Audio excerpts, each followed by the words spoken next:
इस वीडियो को देखने के बाद आप जान सकेंगे कि कौन सी मेडिसिन किस काम आती है। और ये जानना आपके लिए बहुत ज़रूरी है, क्योंकि कई बार हमें मेडिसिन लेनी पड़ती है या फिर हमें किसी को भी मेडिसिन देनी पड़ सकती है। और हमें पता होना चाहिए कि जो मेडिसिन हम ले रहे हैं या फिर हम मेडिसिन किसी को दे रहे हैं वो किस काम आती है। तो इस वीडियो में हम जानने की कोशिश करेंगे। तो यहाँ पे हम क्या करने वाले हैं, तो देखिए हर मेडिसिन में एक सफिक्स होता है, यानी कि मेडिसिन के लास्ट में एक वर्ड होता है जिससे हम जान सकते हैं कि वो मेडिसिन किस क्लास से बिलोंग करती है या फिर किस बीमारी के लिए दी जाती है। तो हम इस वीडियो में वही देखने वाले हैं। तो चलिए आइए स्टार्ट करते हैं। तो देखिए किसी भी मेडिसिन को हम उसके सफिक्स से जान सकते हैं। जैसे कि हमारा पहला सफिक्स है यहाँ पर केन।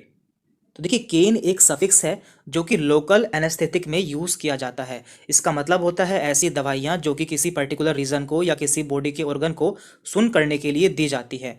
इसके एग्जाम्पल हैं जाइलोकेन, बेंजोकेन, एमाइलोकेन, लीडोकेन। यदि आपको किसी मेडिसिन में देखने को मिलता है लास्ट में केन, तो आप समझ जाइए कि ये एक लोकल एनेस्थेटिक है। तो देखिए यहाँ पे हमने कुछ इमेज भी लगाई है, जैसे कि यहाँ पे है जाइलोकेन। तो जाइलोकेन एक इंजेक्शन आता है यदि मान लीजिए किसी का ऑपरेशन होना होता है और उस ऑपरेशन वाले हिस्से को, यानी कि जहाँ का ऑपरेशन होना है और वहाँ पे उसे सुन करना होता है, तो वहाँ पर जाइलोकेन इंजेक्शन लगाया जाता है। और इसके अलावा लीडोकेन एक टॉपिकल एनेस्थेटिक आता है, यानी कि ये ऊपर से अप्लाई करना होता है किसी रीजन को या किसी पार्ट को सुन करने के लिए। तो आप जान सकेंगे कि केन का यूज़ लोकल एनेस्थेटिक में किया जाता है। अब आगे बढ़ते हैं। तो देखिए हमारा अगला सफिक्स है माइसिन। तो माइसिन का यूज़ किया जाता है एंटीबायोटिक में, यानी कि इन्फेक्शन के लिए। यदि किसी को इन्फेक्शन हो जाता है तो उस कंडीशन में एंटीबायोटिक दी जाती है। इसके एग्जाम्पल है azithromycin, erythromycin, neomycin and streptomycin. तो आप देख सकते हैं कि सबके लास्ट में यहाँ पर माइसिन वर्ड आया है। तो माइसिन वर्ड का यूज़ एंटीबायोटिक में किया जाता है। और यहाँ पे हमने कुछ इसकी इमेज भी लगाई है, जैसे कि स्ट्रेप्टोमाइसिन इंजेक्शन। तो ये इंजेक्शन बैक्टीरिया के इन्फेक्शन के रूप में लगाया जाता है, यानी कि किसी को यदि बैक्टीरिया का इन्फेक्शन हो जाता है तो उसे ये इंजेक्शन लगाया जाता है। और यहाँ पे नीचे है नियोमाइसिन। तो नियोमाइसिन ये ऑइंटमेंट है, यानी कि ये ऊपर से लगाई जाने वाली क्रीम है जो कि बैक्टीरिया को किल करती है। तो इस तरह से आप जान पाएंगे कि माइसिन का यूज़ एंटीबायोटिक के रूप में किया जाता है। अब आगे बढ़ते हैं। हमारा अगला सफिक्स है ओलोल। तो यहाँ पे ओ लोल। तो ये होते हैं बीटा ब्लोकर्स। तो ये इसका यूज़ किया जाता है हाइपरटेंशन में या फिर हार्ट अटैक में, यानी कि यदि किसी को हार्ट से संबंधित कोई बीमारी होती है तो उसमें बीटा ब्लोकर्स का यूज़ किया जाता है। और इसके एग्जाम्पल्स हैं मेटाप्रोलोल, एटिनोलोल, एस्मोलोल, बीसोप्रोलोल। तो यहाँ पे हमने इसकी इमेज भी लगाई है, एटिनोलोल टैबलेट। तो आप देख सकते हैं जनरली इसका यूज़ हाई ब्लड प्रेशर के पेशेंट में किया जाता है, यानी कि ऐसे पेशेंट जिनका ब्लड प्रेशर हाई रहता है तो उन्हें ये मेडिसिन दी जाती है। तो इससे आपको याद रहेगा कि बीटा ब्लोकर्स का यूज़ हाई ब्लड प्रेशर में या फिर हार्ट की किसी और प्रॉब्लम में किया जाता है। तो अगला सफिक्स है माइड एंड जाइड। तो इन दोनों का मतलब होता है डाययूरेटिक्स। तो इनका काम क्या होता है, ये हमारे यूरिन को बढ़ा देती है, यानी कि इन्हें लेने के बाद हमें बार बार यूरिन आता है। और ये मेडिसिन ऐसे पेशेंट को दी जाती है जिनका ब्लड प्रेशर काफ़ी बड़ा होता है या फिर जिनके शरीर में सूजन होती है, यानी कि एडिमा होता है। तो उन्हें डाययूरेटिक्स दिए जाते हैं। और इसका एग्जाम्पल है फिरोसेमाइड, ब्यूमेटानाइड, बेंजाथाइजाइड एंड क्लोरोथाइजाइड। तो ये दोनों इसका एग्जाम्पल है। यहाँ पे माइड आया है और यहाँ पे जाइड आया है। यहाँ पे हमने एक इसकी इमेज भी लगाई है, लैक्सिस, जो कि कॉमनली यूज़ की जाने वाली डाययूरेटिक है। ये बहुत ज़्यादा यूज़ की जाती है। आगे बढ़ते हैं। हमारा अगला सफिक्स है विर। देखिए यहाँ पे लास्ट में आया है विर, और ये है एंटी वायरल।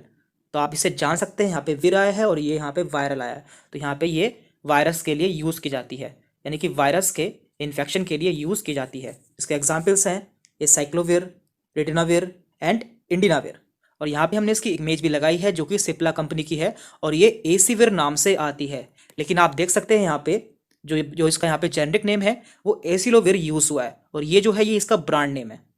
देन इसके बाद है पाम। तो देखिए इनका यूज़ एंटी एंजाइटी के रूप में किया जाता है, यानी कि यदि किसी को घबराहट होती है, बेचैनी होती है या फिर उसे नींद नहीं आती है, तो ऐसी कंडीशन में इन ड्रग्स का यूज़ किया जाता है, जैसे कि डायजेपाम, लोरिजेपाम। तो इन दोनों के लास्ट में पाम आया है। और यहाँ पे हमने इसकी इमेज भी लगाई है, जिसमें आप देख सकते हैं यहाँ पे है डायजेपाम। तो इस ड्रग का यूज़ एंजाइटी के रूप में किया जाता है, यानी कि एंजाइटी को दूर करने के लिए किया जाता है।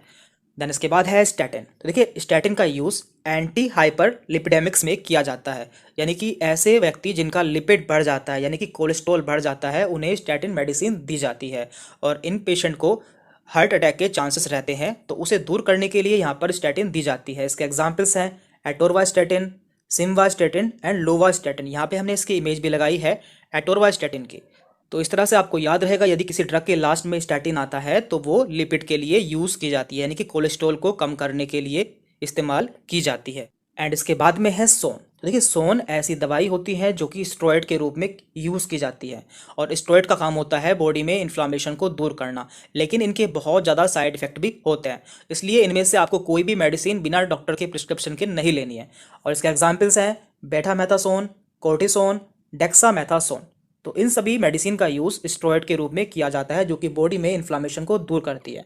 और यहाँ पे हमने इसकी एक इमेज भी लगाई है, तो आप देख सकते हैं कि हर मेडिसिन के ऊपर दो नाम लिखे होते हैं, जैसे कि यहाँ पे लिखा है डेक्सामेथासोन ऊपर लिखा है, और नीचे लिखा है डेक्सोना। तो देखिए, ये जो इसका डेक्सामेथासोन है ये इसका जेनरिक नेम है, जबकि जो डेक्सोना है ये इसका ब्रांड नेम है।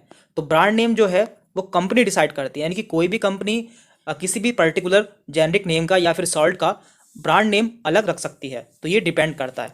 लेकिन आपको देखना होता है कि इसमें कौन सा जेनरिक है, यानी कि कौन सा इसके अंदर सॉल्ट है।